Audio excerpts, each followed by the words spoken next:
Thank you for joining this call. As always, it's just lovely to see your faces and feel connected again, particularly at a somewhat stressful time for political as well as weather reasons. And so Harriet Festing, Executive Director of A2, various members of the A2 team are also on this call, but most importantly, our wonderful partners, the Environmental Protection Network, are on this call. If you don't already know the Environmental Protection Network, please send me an email. I'll put it into chat and we'll make sure you are connected with them. They are the most extraordinary organization. And I won't actually say a little bit more of them because I'm going to pass right over for Genesis, who can introduce both herself and EPN, as well as lead us through this wonderful AI tool that is all going to help you make the most magnificent grants and get millions of dollars into your communities from the EPA. Okay, over to Genesis. Hi, Harriet. Hi, everyone. It's so nice to be here with you all in community. Well, happy birthday. I had no idea. Happy birthday. Woo. Thank you. So I'm celebrating my birthday with you all. So if I make mistakes in today's presentation, please, cut me some slack just because it's my birthday.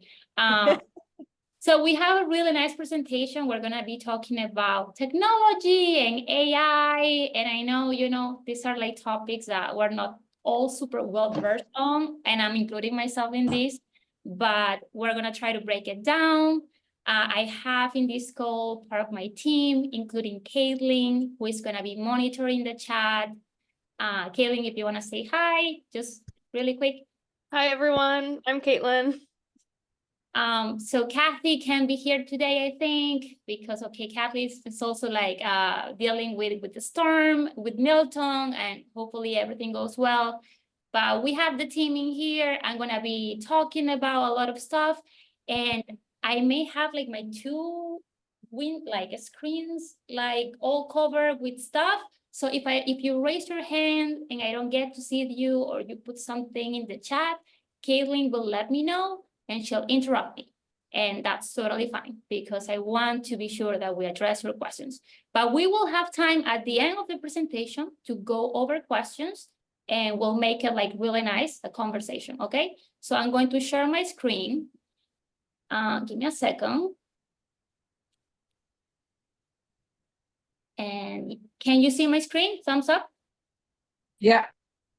Awesome, thank you. So we are going to be talking about the Grantmakers program and some AI modules that EPN, in partnership with another organization, has created to help communities with grant writing. I am based in San Juan, Puerto Rico. I use she, her, ellas pronouns, and I've been part of the EPN team for about 7 months. In this time, we have worked really hard to support organizations applying for the Community Change Grants program. And now we are slowly transitioning into the Thriving Communities Grantmakers program. This is a massive grant opportunity that will accelerate environmental justice across the US through funding. So I'm going to be talking about this tool that, as I mentioned, will help organizations, come up with that first draft or idea in order to apply for that grant. For those who don't know the Environmental Protection Network, we are a 501c3 nonprofit that works to build the capacity of environmental agencies and the communities they serve to truly address the most urgent health and environmental crises. We have a small team and over 650 EPA alumni across the country. And together we have been able to respond to over 1,400 technical assistance requests. We have assisted hundreds of organizations applying for funding, and we have helped communities access over $530 million in federal grants. So we are, of course, really proud of the work we have put forward, but there is so much more that can be done. And this is the wonderful team that we have at EPN. We are all spread across the states and territories. Each associate is responsible for providing technical assistance for specific regions. And then Caitlin and we provide national support. Okay, so I'm sure you already heard about the Grantmakers program, but I'm just gonna go over like key elements in case you haven't. EPA has selected 11 environmental justice thriving communities grantmakers. You can see them in here in this map. They will together provide at least $600 million to address environmental injustices. So EPA has selected regional grantmakers and national grantmakers. You can see over here the regional grantmakers and national ones. The regionals will issue sub-grants to communities in specific EPA regions, and they will all come with their own RFPs.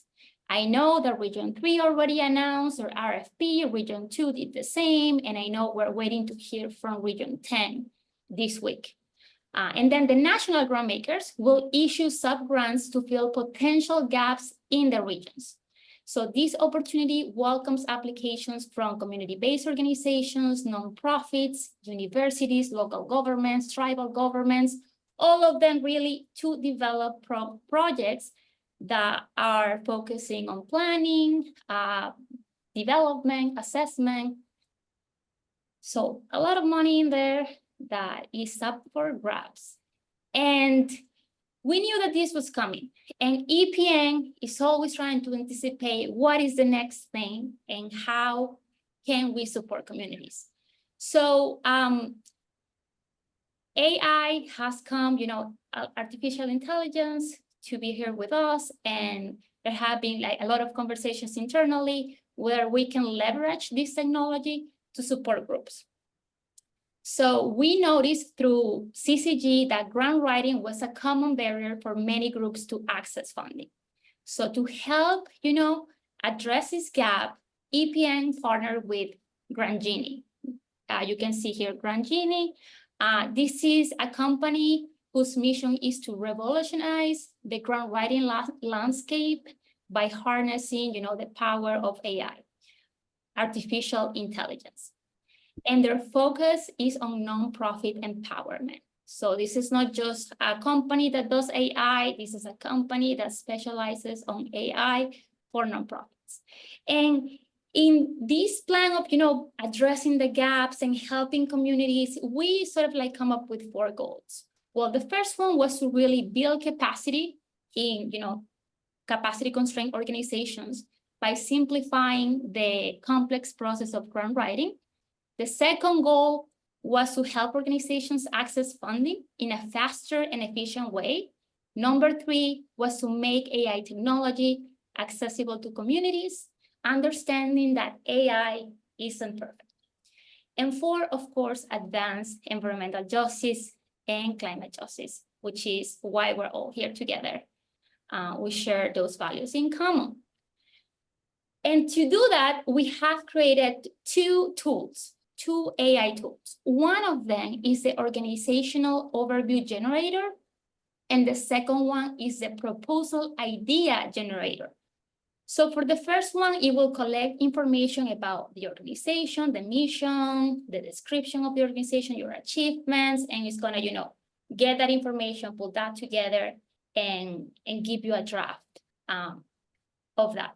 And then we have the Grantmakers Proposal Idea Generator that compiles information about the environmental issues in the communities, the project goals and outcomes of your program, and the timeline of the application. There are some features that I would like to highlight about these 2 generators. Well, the first one is the speed.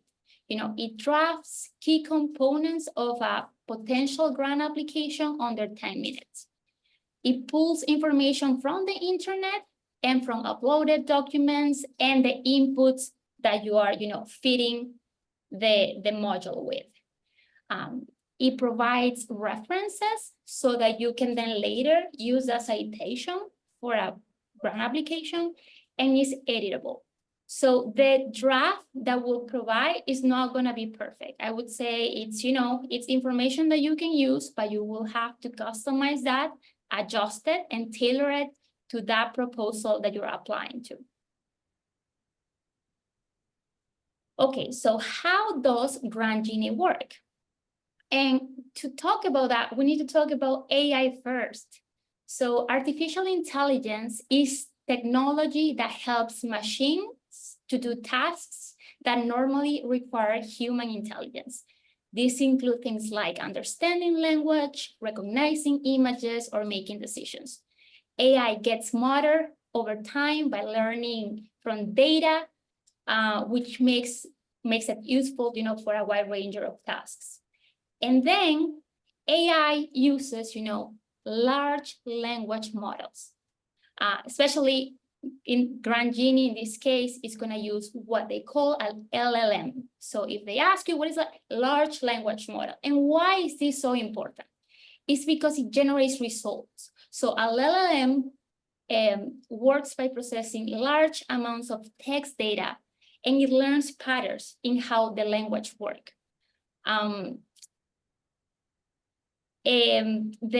For example, it learns from huge amounts of data from internet, books, journals. So it doesn't memorize information, but learns how sentences and ideas are typically structured and how words relate to each other. So it understands input. So when you type a question or a prompt, the LLM uses everything it has learned to understand the context and generate a response that fits the question. And it generates responses based on patterns in the data that it was trained on. So it basically is like it will answer based on what it has learned from all the data that it was fed with. So yeah, it is an interesting thing. So now moving on, I want to know, let me try to move. Have you ever used AI? And what has been your experience? And if you could put those two things in the chat, I would love to hear from you. Have you ever used AI, artificial intelligence? What has been your experience? Have you used ChatGPT or something like that? Put it in the chat.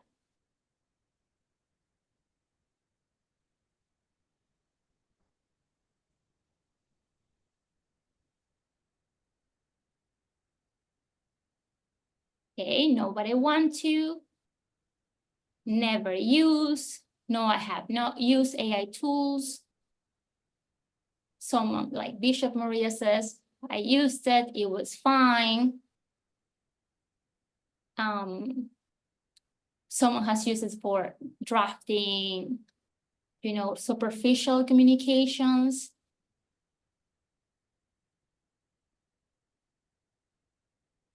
Okay, ChatGPT. Oh, share some information to Harriet that was not true. Okay. Some people have used ChatGPT, some people have not. Some people don't want to, and that's totally fine. Okay, ChatGPT for O is great. Okay, perfect. So we have a variety of opinions in here, and I think they're all valid. Like in my case, I have used it, it's helpful, but to some degree. So it is because we need to talk about the AI limitations. The first one, it doesn't understand things as humans do. It's not a thorough research tool. So again, AI with the LLM, they think about how to respond to a question based on learning patterns or language patterns, but it is not really like thinking like a human. The speed of content creation creates new opportunities to make mistakes. So imagine you're drafting this in less than 10, 15 minutes. So of course, there are gonna be some mistakes in there. And the ultimate thing is that it needs human guidance. Not only that, but also what Harriet mentioned in the comment, sometimes it cannot distinguish from what is true and what is not like factual. So those are really big limitations about AI at this point, 2024, that we all need to be aware of when we use these tools.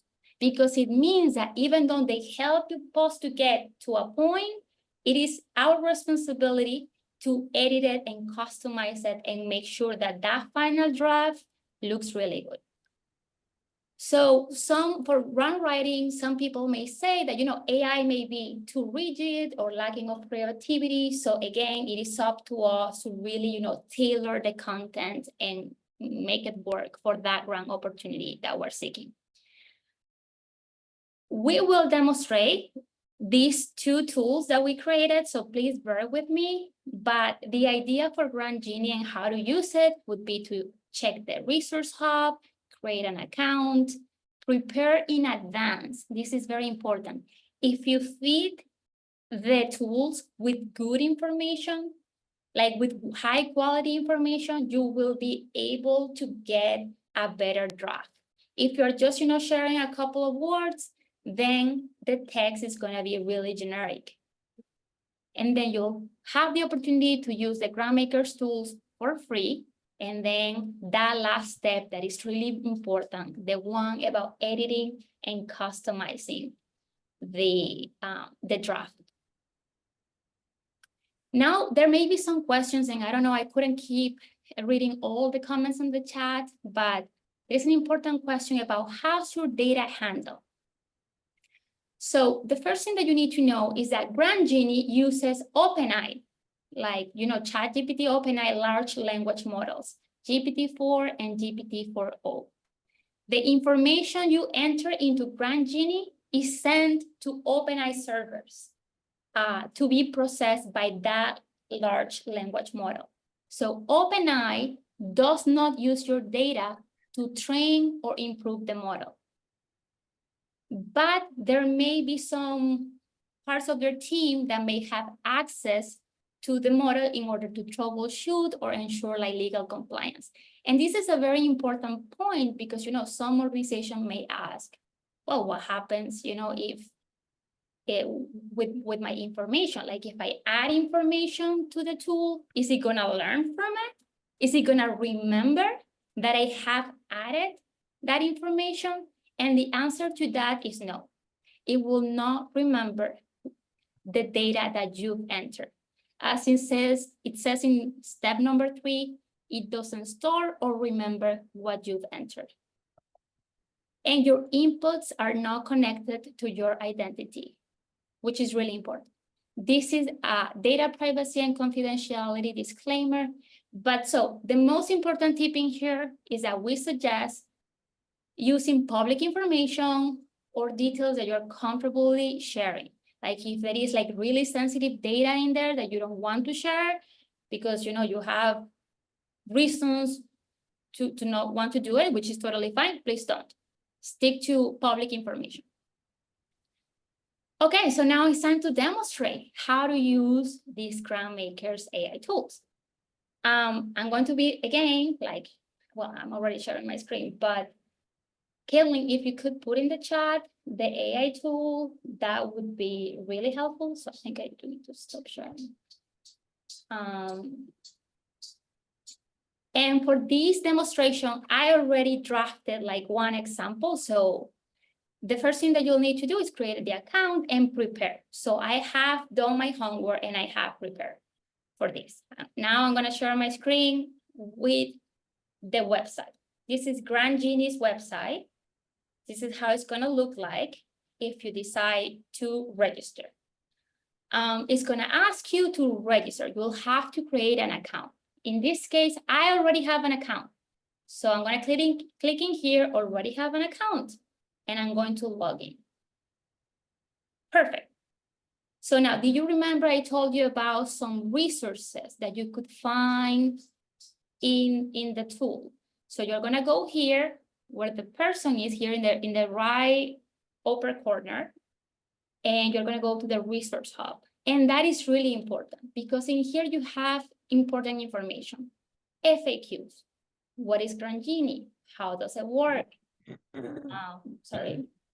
You have question about how does AI work? What is a LLM? I mean, we already discussed that. You have information safety and privacy if you have questions around that. And then most importantly, you have a step-by-step guide form. So if you're using this tool and you don't know how to go about it, you should come to this document and it will tell you step by step how to use the tool. Going back, then there are some preparation forms. So if you decide to use the organization overview tool or the proposal idea preparation form, you can just click in here and it will tell you what you need to prepare in advance. So for example, in here, you'll need to have a website. If you don't have a website, that's okay. You can provide a summary of the organization. It will ask you about the location of the project, the challenges of the community. So you can be thinking about these things ahead. Gather all the information you can, and then use the tool. Okay, going back to the tool. Let's say that you already reviewed this. In this example, you think like you want to use it. You are moving forward with that. How does it work? So you will click in the tools button over here, and then you will have the two options. Do you want to use the overview generator or the proposal generator? I would say, well, in this case, we're going to start with the proposal idea generator, which we believe would be helpful for the Grantmakers grant. So I'm going to click in here, and then it's going to start asking me those questions that we already prepared. So I was thinking about, okay, what example am I going to use? And I was going to put EPN, but I was like, okay, I already work at EPN. So I was like, let me think about another organization that I really like and I admire. So I ended up like thinking about the Green Door Initiative, which is based in Michigan, in Detroit. So you put their website and you click fetch. And the tool will allow you to retrieve some information that fits these categories. An organization summary, the climate impacts, environmental concerns.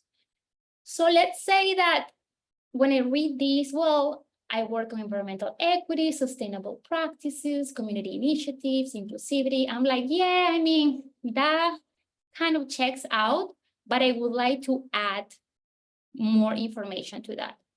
So I already prepared that and I'm going to edit. As you can see, you can edit these boxes.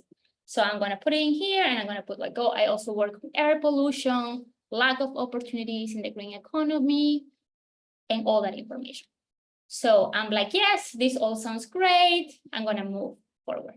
It's going to ask me about the project location. So for this example, I'm saying that my project is going to be located in Oakwood Heights in Michigan, specifically in the zip code 48217, which is one of the most polluted ones in Detroit. So I'm going to ask AI. And AI is going to pull information from internet data and then throw a description of that community. Again, you can come in here and edit it, adjust it. One thing is important is that it's showing in here a source. So it is saying that they are getting this information from this specific source that then you could later use for your proposal. Okay, moving on. It's asking me, what are the environmental issues affecting your community? So, well, for this specific neighborhood, I would say air pollution. I would say for sure asthma. And what else? You have a list over here, plastic pollution, respiratory disease for sure. And then maybe I want lack of green jobs, but I can't find it in there. So I'm just gonna come here and type lack of green jobs. And then I add it. Perfect. So what's next? I move on. It's gonna give me some results about the environmental inputs, the environmental issues in the community. And then it's gonna ask me, okay, what are the challenges in the community? Please name 3 to 5. So I have them already here, 3 to 5. So challenges, I'm gonna copy them from my document. I'm gonna put them here. So lack of green training opportunities, air pollution, disengaged youth. Let's say that youth is not really participating in that neighborhood. And then what are the solutions I have in mind? So for my solutions, I'm like, okay, those are my 3 problems. I'm going to, enhance employability skills. I'm going to raise awareness of air pollution, and I'm going to, facilitate practical work experience within those youth communities. And, I have my project in mind. So I think those 3 will be enough. How long is a project going to take? So you can drag this and then showing here 18 months. My project is going to last for 2 years. I want to give myself a long time to get this done. I'm going to do some community engagement, some workshops, youth engagement programs. What else? What else is relevant to my project? Advocacy training, coalition building probably. And I think that's about it. So I'm going to hit next. Let me see. And then we wait a little bit. Genesis, while we're waiting for this to populate, we have one question going back to the citations. Yes. So will it only pull from one source or will it use multiple sources? And if multiple sources are used, will it cite specific statements to specific sources? Okay, so it can cite multiple sources, but it really depends. So we have tested for different examples. One that I tested, it only cites from one source. Caitlin tested for other examples, it actually cites different sources, which is great. But remember something, AI is not the best research tool. And we talk about one of the limitations. So even though it's pulling data from some sources, I think that's one of the things that as humans, we need to sort of like tackle by really like enhancing whatever data we are giving. And then what was the other part of the question? The other part was just if it cites specific statements to specific sources, but I don't believe it cites specific statements. It just cites what information it kind of generates. Yeah, that is correct. It doesn't go as far to cite specific statements, but that's a really good question. So anyways, moving forward, can we move forward or are there other questions? I think we can move forward. Okay, so we have here, we are like closer to the end. This is the project description. We have the goal statement. So it's basically letting me know, okay, these are the things that you want to do. You want to raise awareness, you want to engage youth, you want to have some community involvement in advocacy. And this is sort of like the summary of your proposal. And I'm like, well, I really like this. If I don't like, or if I want to edit it, I can go here and edit it. But I'm saying that I think it's cool. Like, I think it's a good first draft. So I'm happy with it. So I'm gonna click next and hang on tight, generating results. So please bear with me and AI.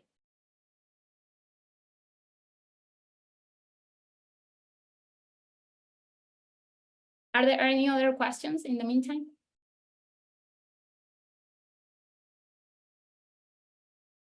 Well, if we don't have any questions, so here we have the project activities. Oh, we have one hand raised. Oh yeah, okay. Hello? Oh, you're muted. You can come off mute. I wanted to ask the question. Suppose you are engaged in 2 different states. What you do, because you have been collaborating because you have the same kinds of issues in one state and another state that you're in. So will AI know how to bring those 2 engagements that they have and show in the grant that is why that other state is listed in your grant with you, because as one of the partners that you have as a CBO. Because, and like I said, we have the same kinds of issues in both of the states that we are dealing with. I am the lead, but another state that's a CBO that came in under me as a A2, they have the same thing. So I was able to help them with what they were actually having. So can they distinguish that? I think the AI tool may be able to, so when they ask you about your project location, I think there may be the chance that you can add more than one project location. I actually haven't tried that, but I think it may be possible. And then what I would say is like, okay, these are sort of like the environmental issues for this location, and these are the environmental issues for this other location. What you're asking is like if we would recognize, like, for example, one location for the lead applicant and one location, for example, for the second applicant. I'm not sure. I think it will show information in paragraphs and we'll get there. And then you'll be able to maybe edit that to ensure that that maybe you are talking about the two of them. So I'm not sure how the information that is pulling can address two situations, like or connected to the lead applicant and the statutory partner, because that is not how the tool is designed. Does that make sense? Oh, yes, it does. It's not the design to be able to correlate to different locations and different states to know that they are collaborating because of the fact they have the same issues. Yeah, but I do think like when it pulls data from those locations, because it's pulling data from from EPA sources, it will be able to identify that the environmental issues are similar. What I don't Yes. think it will do is to maybe draft a narrative around these three places or the region affected by all these issues. You see, like for example, saying, okay, the Gulf South is impacted by all these things, and those issues are common to the Gulf South. So I don't think the tool does that yet, but I think it can identify and pull information from, for example, from Florida, South Carolina, North Carolina, and say, these are the issues, and many of the issues, there's going to be overlap in them.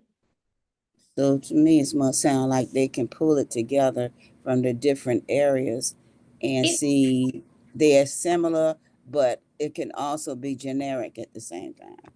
Well, I think that's a great point, you know, and this is a very new thing that we're launching. Like we launched it on Monday, and I know there's going to be really good feedback coming from the communities. And I guess I haven't said that, but the idea is to keep strengthening this module as we learn from the needs of the communities as well. And, okay. And I think that is a really good point. And yes, I think we should definitely explore if these AI modules could do it in the future. All right. Thank you. No, thank you for the question. I hadn't thought about that one. So really good point. Yeah, I got a quick question. It's just regarding the citing of the sources. You mentioned editing it, obviously. If there were a lit review done to look at all of the kind of relevant literature or, you know, topics that are out there, research that is out there, can you add other bodies to the search that might be, you know, a lot more relevant than what the AI finds? Like, for example, that you could direct the AI to pull information from specific resources. Exactly. Well, that's also a really good point. So for this module, I don't think we can do that. It's basically what AI can pull, and you sort of like we don't manage that. I think like there are ways to direct the tool to pull the information that you want by being more specific. Like, for example, if you really want information about flooding in a specific place, maybe you have to, you know, put information in there that's something that really interests you, so that the AI tool can really pull information about that subject. But I don't think we have the power to control where the information gets pulled from. Not at this point. But I think in general, with AI.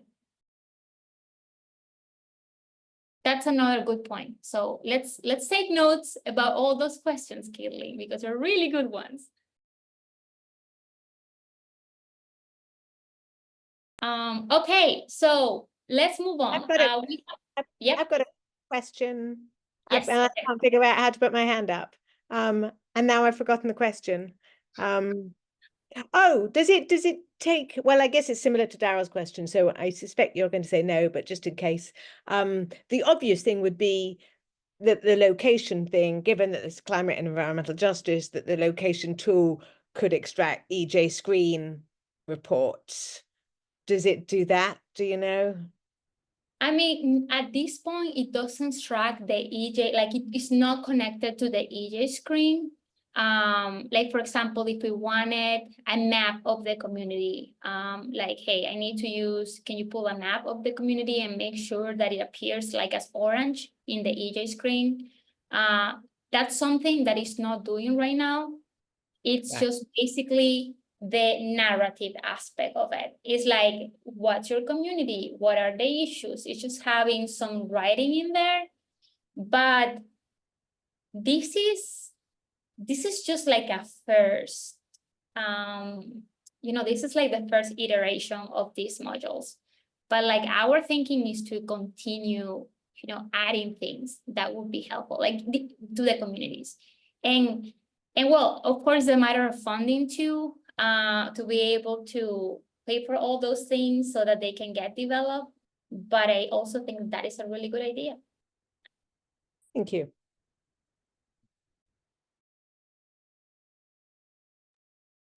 I think we have one more question. Destiny, you have your hand raised. Do you want to come off mute and ask? Yes, for sure. Hi, everyone. I wanted to ask, I know you mentioned like, putting, like the AI is like, the more you put in, the better, more specific results you can get, but definitely pulls from a lot of other resources. But I wanted to know, and sorry if you spoke on this, I might have missed it, but is the AI adaptive? Like, the more you put into it, does it kind of keep that data? So like, maybe for this grant, I submit some things and I submit some resources, but then on the next grant, does it kind of also refer to those same resources in the future? Like, so is it adaptive in that way? It doesn't learn from the inputs that you are, the information that you're adding. And so there is the disadvantage to that is that, for example, if the AI tool already knows you, and then you're asking questions and they already get it, who you are and all of it, it may customize the data more towards you. But then the problem with that sometimes is the fact that data privacy becomes an issue, because there is someone in the back end learning from your needs, from your organization's needs. Think about it as like social media, right? There is an algorithm, and then they feed you like you want those shoes, and then you see those shoes in your social media, and you are like, who is hearing me, right? So for this experiment, we wanted sort of to avoid that privacy issue. Like we didn't want the model to like learn from the inputs so that they can know your information, right? But then the cons to that is that then you don't have more customized inputs or like more customized information. Yeah, that was actually going to be the second part of my question is could you set up customizations? Because I know like I love ChatGPT, but you definitely have to go in and like adjust the tone and the voice so that you don't get this generic, computer generated text, and so that it'll match for the, it'll be applicable and culturally responsive to the audience here in Alabama. So based on what you just said, that probably wouldn't be a feature that would, that this software will offer at this time. Yeah, exactly. I think like if you're using AI like ChatGPT, like you can say, hey, can you, I don't know, can you talk about this issue as a poem, or can you, make a song? So that's not something that this tool would do for you. Not at this moment.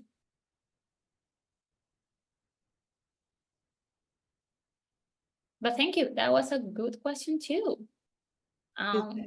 There's a question from Susan Liley.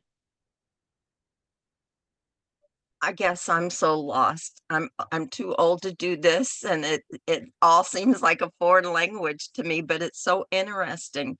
We have all been seeing AI generated. We've worked with Alexa for so long, and she will sing to you and everything else.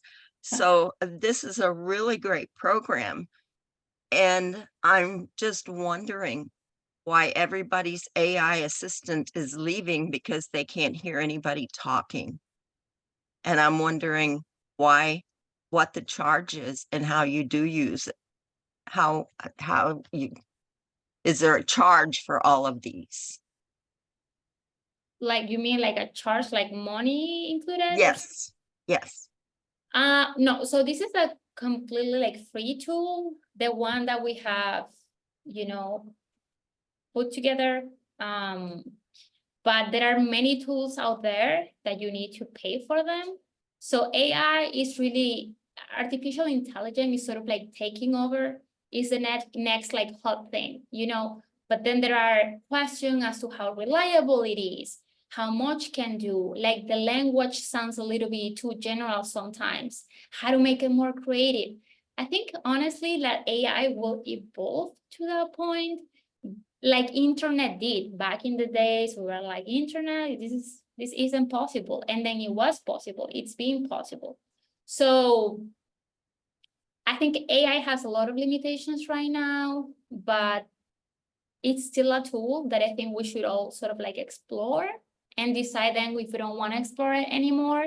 And I would say that for you, try to explore the free options, don't pay for any services, and see if this is something that you would like to keep exploring further. So I think this is like a really good start point. But in terms of like the voices and all that, I'm not sure about that. I don't know how to answer that part. I guess it just kind of shows how we're learning, and how that some people's their AI assistants weren't recognizing that you were talking because they said nobody's talking, so we're leaving. Did you see the notes? They were having a big rebellion, weren't they? I Yes. don't like they all went on strike. But I will try it. Thank you. This is pretty cool. I didn't see it because I'm not monitoring the chat, but I appreciate that. And that is one of the things with AI, is that limitation that AI doesn't think like humans. They are still machines. So thinking that they will replace us at this point, I don't think that's really possible, because they don't get to what humans can do. So it's still a tool, but we need to be careful on how we use it. So in this example, we go to the project activities, the milestones. So it's basically breaking it down. It gave you like an outline for a potential, a potential timeline for your project. What is going to happen on month 1 and 3, 4 to 6. And then you can, this at least is a proposal idea generator, right? So it gives you something to start with. After this, you can think like, really, can it really launch the program in month 1 to 3, or do I need to put something before that? Can I change things around so that it makes more sense for the project, for the circumstances of my organization? So it's just a start point for you to start building your idea. It's like if you're sort of brainstorming as well with AI. It even gives you some anticipated outcomes. So let's say that you move from there and it's asking you, okay, who is going to be the lead applicant? So in this case, we said it was going to be the Green Door Initiative. So we have it in here. I'm going to put the website. And then what's the partner name? I'm going to say, well, it's the Environmental Protection Network, of course. We're going to partner with the Green Door Initiative. And I'm going to put our website there. And what's gonna be our role in the project? Well, let's say that EPN is gonna be an air quality technical assistance provider, as they're gonna be talking about like data, pollution, and letting people know that pollution is an issue. And then who else is gonna participate? Well, A2 is gonna be another partner. I've decided that A2 is on board. And then we're gonna add their website in here as well. Harriet is gonna be part of this program, and their role is that they're gonna assist with advocacy, advocacy trainings. And you can add more, or, but in this case, I'm just gonna stick to 2 partners, and then I'm gonna move forward. And basically, this is when I should get, so I'm getting just a brief statement of the Green Door Initiative, the Environmental Protection Network, and the A2. So it's not perfect, it's just a statement of what they do. In here, you'll have to add like, okay, what is gonna be their actual involvement in the project? But at least, it's just pulling already some language that you would use. And then you hit next. Jeannie shaping ideas for you. And then we wait to get like the final proposal idea draft.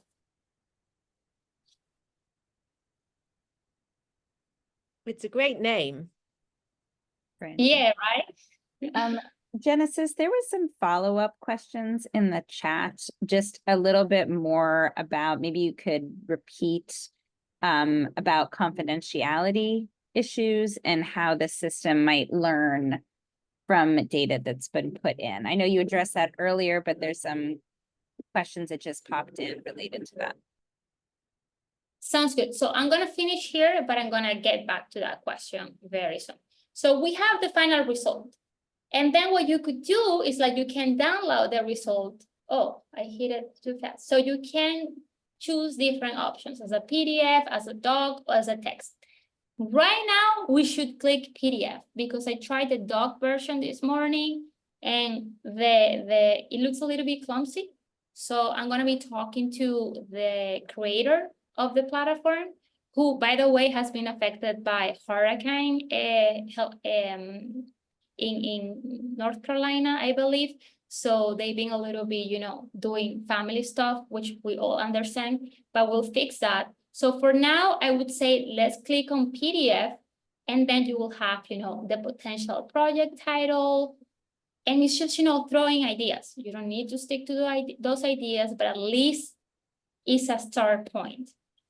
The applicant, who is the abstract of the information. I mean, what is the problem? What are the environmental issues affecting the community? The goal statements, the summary paragraph, and then the program activities, the milestones, the timeline, and the partners. And it's just a 3-page, 3, 4, 5-page document, and then you can use some of it for your, for a potential application in the future. Now, like any reactions, well, that is what we have right now. That is one of the generators, but we were talking about data privacy, and I wanted to address that part. So Grant Genie uses OpenAI. OpenAI is this chat for GPT model. These are like open model sources that, have been created with a lot of funding and money. So in order for a small organization to be able to pull some AI tools, they sort of, need to use for now ChatGPT, because of course they don't have all the investments that ChatGPT does. So that is a good thing, and it's not a great thing. I mean, the good thing is that if you are working with AI, with the model that AI has produced, you already have a large learning model that is allowing you to pull information for these kind of tools that we're creating.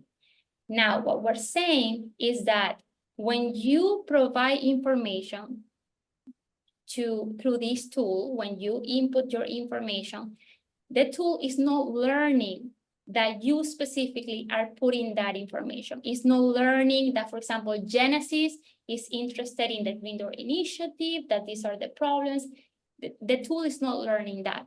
However, but because the Grant Genie company is sort of like connected to that larger company, which is AI, there may be some like connection, like AI may be able to ensure, legal compliance and review some of the information that was provided to the tool. It won't be able to connect the information to you, but it could access some information. And that's why we're saying to prevent, from leaking information that is really sensitive, to stick to public information and details that you're comfortable sharing. Maybe I said it in a very complicated way, Michelle Roos. I think you could have done a better job, but maybe that's what I got. You did a great job, Genesis. Done brilliantly. Okay, I'm gonna stop there and then let's all see each other. There is another tool, but I don't think we have time to present that, which is the organization overview tool. But I want to hear from you. What are some thoughts, reactions? What do you think? You hate it, you love it, you're lukewarm.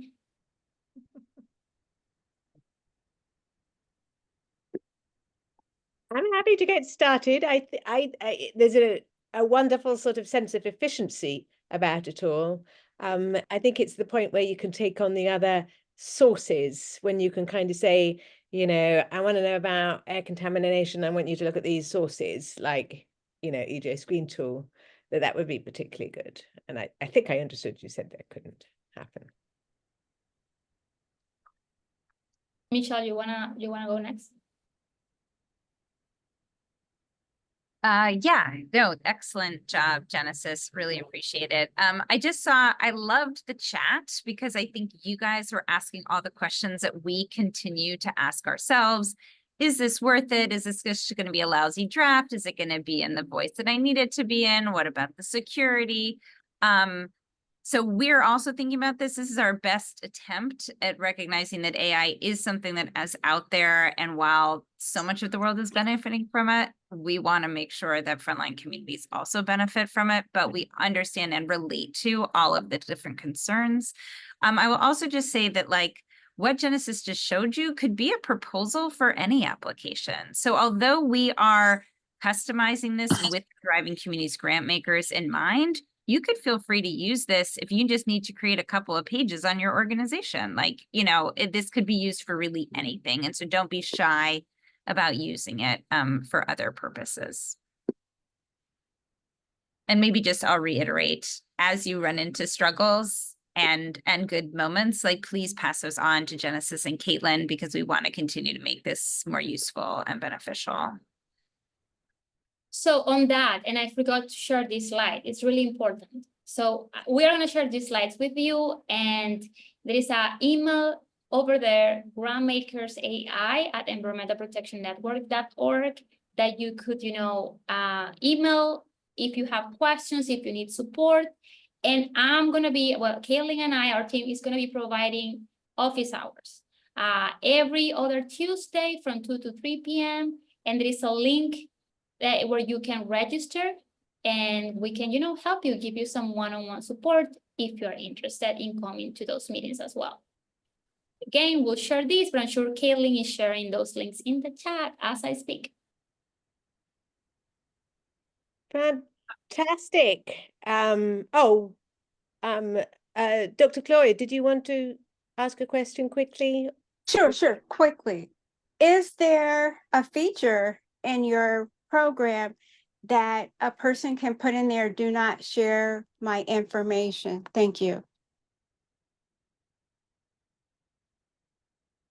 As of right now, there is no feature, but again, the tool is not learning what you're feeding to the AI tool.